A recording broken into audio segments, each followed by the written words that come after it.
Since Repair Clinic encourages you to perform this repair safely, a warning icon will appear when you should use caution. Before you replace the right rear burner base on your gas range, be sure to unplug the power cord or shut off the power supply. Lift off the right side grate. Remove the burner cap and use a 3/16" socket or nut driver to unthread the two mounting screws securing the base.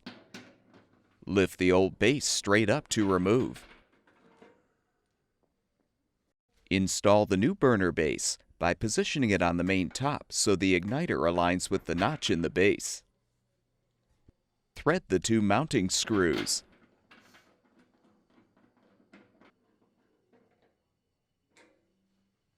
Realign the burner cap and grate.